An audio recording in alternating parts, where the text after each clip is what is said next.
শিখি একাডেমিতে তোমাদের সবাইকে স্বাগতম। প্রিয় শিক্ষার্থীরা, আশা করি তোমরা সকলেই ভালো আছো। শিক্ষার্থীরা, এই ক্লাসটি আমরা শুরু করব সপ্তম শ্রেণীর বাংলা বইয়ের ৪র্থ অধ্যায় থেকে। এই অধ্যায়টির শিরোনাম হলো চারপাশের লেখার সাথে পরিচিত হই। ষষ্ঠ শ্রেণীতে আমরা বিভিন্ন ধরনের লেখার সাথে পরিচিত হয়েছি।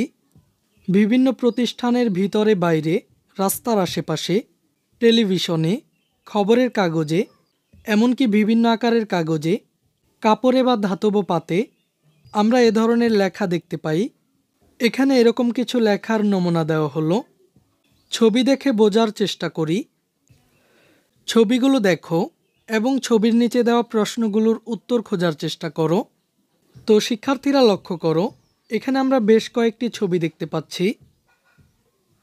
আমাদেরকে প্রথমে এই প্রতিটি ছবি ভালো করে দেখে নিতে হবে। এরপর আমাদেরকে এই ছবিগুলো সম্পর্কিত যে প্রশ্নগুলো করা হয়েছে, এই প্রতিটি প্রশ্নের উত্তর নিচের ফাঁকা জায়গায় লিখতে হবে। তো শিক্ষার্থীরা, চলো আমরা এই কাজটির নমুনা সমাধানটি দেখে নিই। এখানে প্রথম ছবিটিতে লেখা আছে গাছ লাগাই পরিবেশ বাঁচাই, বৃক্ষমেলা 2024, 1 জুলাই থেকে 15 জুলাই, আগারগাঁও, ঢাকা। এবার চলো আমরা দেখে নিই এই ছবিটি থেকে কি প্রশ্ন করা হয়েছে। প্রথম প্রশ্নটি হলো, এটি কি নামে পরিচিত? উত্তরটি হবে এটি ব্যানার নামে পরিচিত। এরপর এর ব্যবহার কি? কোন স্থানে বৃক্ষমেলা হচ্ছে বোঝানোর জন্য এর ব্যবহার করা হয়েছে। এরপর এরকম নমুনা কি তুমি কোথাও দেখেছো? কোথায় দেখেছো? এখানে উত্তরটি হবে স্কুলের মাঠে, কোরবানির সময়ে, রাজনৈতিক, ধর্মীয় বা সামাজিক বিভিন্ন অনুষ্ঠানে। এবার চলো আমরা পরের ছবিটি দেখে নিই। এখানে আমরা দালানের পাশে লাগানো একটি বড় লেখা দেখতে পাচ্ছি। আমাদেরকে বলা হয়েছে এটি কি নামে পরিচিত? উত্তরটি হবে এটি ফেস্টুন নামে পরিচিত। এরপর এর ব্যবহার কি? জীবনগড়ি পাঠাগারের প্রচারণার জন্য এটি ব্যবহার করা হয়েছে। এরপর এরকম নমুনা কি তুমি কোথাও দেখেছো? কোথায় দেখেছো? উত্তরটি হবে স্কুলের গেটের দুদিকে, মার্কেটের দালানের সামনে ইত্যাদি। এরপর এখানে আমরা একটি পোস্টার দেখতে পাচ্ছি। এখানে লেখা আছে বিজ্ঞান মেলা, হলুদিয়া উচ্চ বিদ্যালয় মাঠ প্রাঙ্গণ, 23 অক্টোবর থেকে 25 অক্টোবর 2024। আগ্রহী শিক্ষার্থীরা বিজ্ঞান প্রজেক্ট নিয়ে চলে এসো। এখানে বলা হয়েছে এটি কি নামে পরিচিত? উত্তরটি হবে এটি পোস্টার নামে পরিচিত। এরপর এর ব্যবহার কি? হলুদিয়া উচ্চ বিদ্যালয় মাঠ প্রাঙ্গণে বিজ্ঞান মেলা সম্পর্কে শিক্ষার্থীদের জানাতে ও তাদের অংশগ্রহণে উৎসাহিত করার জন্য এর ব্যবহার করা হয়েছে। এরপর এরকম নমুনা তুমি কি কোথাও দেখেছো? কোথায় দেখেছো? উত্তরটি হবে হ্যাঁ, নির্বাচনের সময়ে দেয়ালে সাঁটানো এবং দড়িতে টাঙানো অবস্থায়।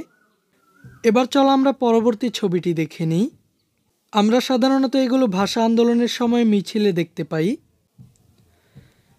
এটি কি নামে পরিচিত? উত্তরটি হবে এটি প্ল্যাকার্ড নামে পরিচিত।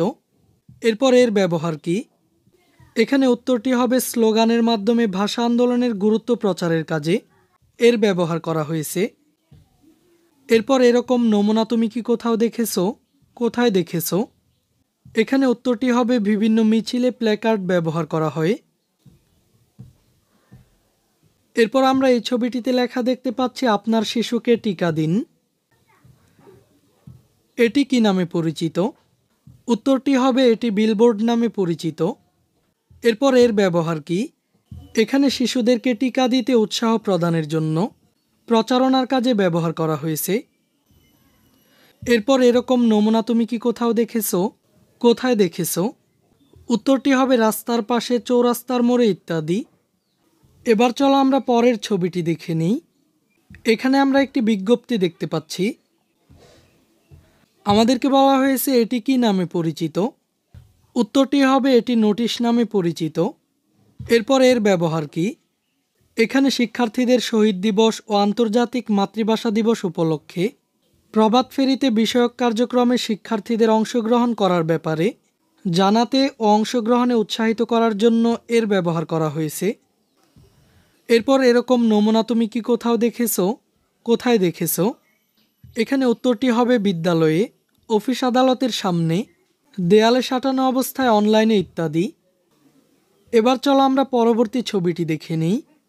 এখানে লেখা আছে গান শিখাই, রবীন্দ্রসঙ্গীত, নজরুল সঙ্গীত, আধুনিক গান ও লোকগীতি। ক্লাস শুক্রবার ও শনিবার বিকাল 4টা। যোগাযোগ মুনিয়া বেগম, তালতলী, সুনামগঞ্জ। এটি কি নামে পরিচিত? উত্তরটি হবে এটি লিফলেট নামে পরিচিত। এরপর এর ব্যবহার কি? ব্যক্তিগত তথ্য প্রচারণার জন্য এর ব্যবহার হয়েছে। এরপর এরকম নমুনা তুমি কি কোথাও দেখেছো? কোথায় দেখেছো?